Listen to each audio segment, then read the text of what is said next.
Hey guys, Panda here, and today I'm doing a review of SkyDrift.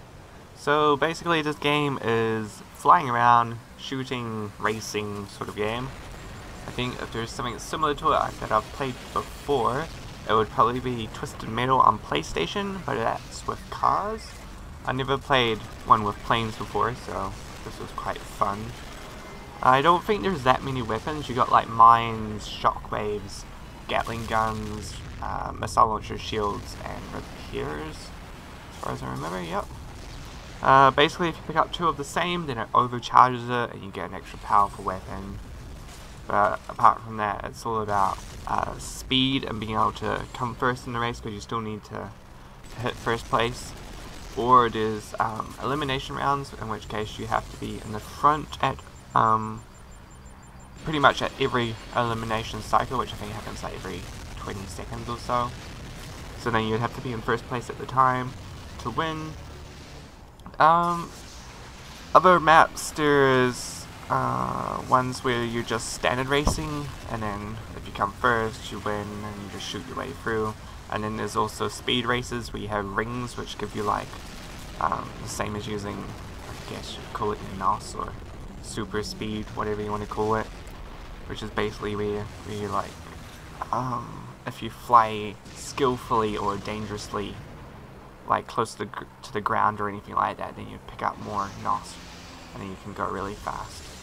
It's quite useful to get it. Different planes have different abilities. So you got planes which focus on speed or being able to stay alive longer and maneuverability.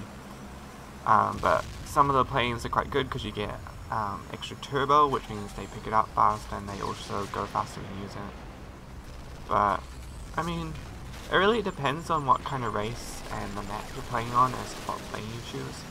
So there is some skill in it, but you can probably win nearly every map with each plane as long as you're skillful enough with it. The maps in this game, I wouldn't say that there's a whole lot. I think there's maybe 3 or 5 or so maps, and then they have what they call stages, which is like a group of five maps with different games on each one, whether it be the speed rings or just standard races. And then basically they do the same map, and then they just put it in reverse on a different stage. And then, so I think by the time you've played all the stages, you've probably done all the different types of map, like games that you can play on each map.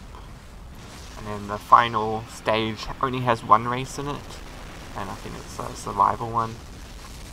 So I mean, it can get kind of boring playing on the same stages, but you've got different gameplay to each one, so I mean, it's not really a big deal. It still is. I mean, I guess you could say it's kind of boring though, having to play on the same sort of area. The graphics in this game, I think, were pretty good. It has good music to it. I'm not sure, like, if you've played it before, if you'd like this kind of music, but I thought it was quite good music for this type of game. They do have some more animations, like stuff falling when you're playing certain stages. Some of them they don't, they're just boring, like straight fly there sort of thing. Some bad things to this game would probably be that if you go out of the map, it sort of pushes you in, but sometimes you want to try and go like a really shortcut sort of way, like under a building or something, and then you see that you didn't see a corner coming or something like that, and then it will just push you into the side of a building and kill you pretty much, which can be kind of annoying. But I guess it would be probably worse if you were to not know where you meant to go and just fly out in the middle of nowhere.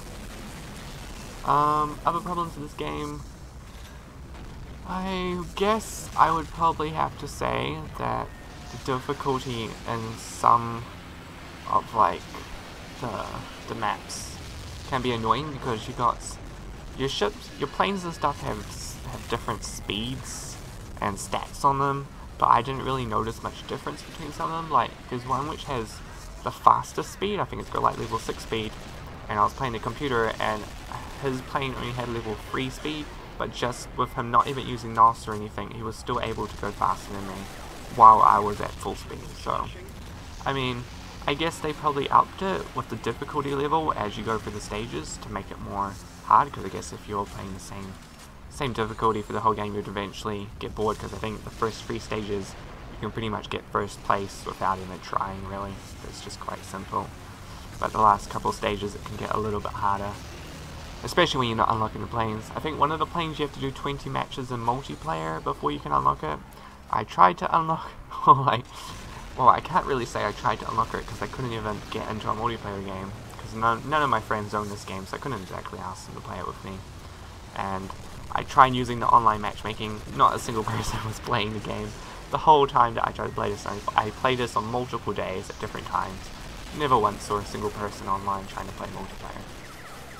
So I don't know, maybe it's just because of where I am in my country. I'm not like in America or anything, so I'm guessing they probably have more people playing than where I live.